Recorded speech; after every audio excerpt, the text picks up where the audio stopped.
ابتدى في اخر فتره يظهر عملاء كتير قوي توضح لهم الصوره مع انهم شغالين بقالهم سنين في المجال اللي هم شغالين فيه. ايه اللي حصل؟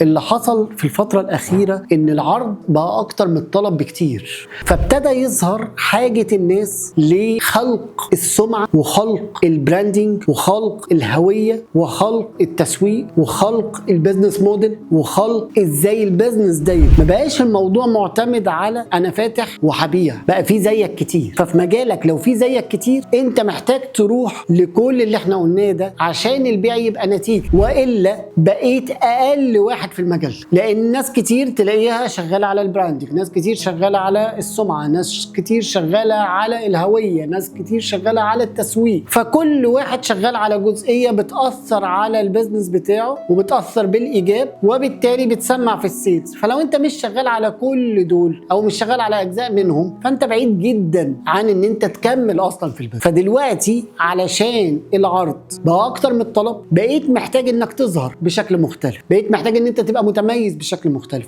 بقيت محتاج يظهر ليك وورد اوف ماوث. يعني الناس لما تيجي سيره البراند بتاعك او سيره الشركه بتاعتك او سيره الاكاديميه بتاعتك او سيره العياده بتاعتك لازم يقولوا جمله بعدها توصف وتحكي عن الخدمه اللي انت بتقدمها او البراند اللي انت بتقدمه. فبالتالي انت محتاج تروح للتميز، والتميز ده بقى دلوقتي بيمثل في حاجات واضحه، مش بس لوجو ولون وكده، لا، بقى بيمثل في الجمله اللي بتتقال عليك، بقى بيمثل في شكل الخدمه اللي انت بتقدمها، بقى بيمثل في البيزنس موديل اللي انت بتقدمه، بقى بيمثل في كل تفصيله في البيزنس، سواء براندنج، سواء ماركتنج، سواء هويه، سواء بيزنس موديل، سواء شكل معين هتظهر بيه يميزك في مجالك عن اي حد، وبالتالي تقدر تروح لحته بقى. لكن لو فضلت محافظ على ان احنا طول حياتنا بنبيع بالشكل ده واحنا شغالين من زمان بالستايل ده ومفيش تطوير ومفيش نمو ومفيش تميز، بالتالي انت اللي هتتاخر والبيزنس هيبقى صعب ان هو يكمل وشركتك هتبقى صعب انها تكمل، وهتبقى شايف ان المشكله في التيم والافراد والمديرين. ولكن المشكله الحقيقيه مش في الافراد خالص، على قد ما المشكله الحقيقيه انك ما رحتش للحته المختلفه وفضلت تلعب في نفس الحته اللي انت بتلعب فيها بقالك سنين. عشان تكبر البيزنس محتاج تروح للتميز والاختلاف اللي عندك وتبدا ان انت تبني هويه صح وبراندنج صح وماركتنج صح.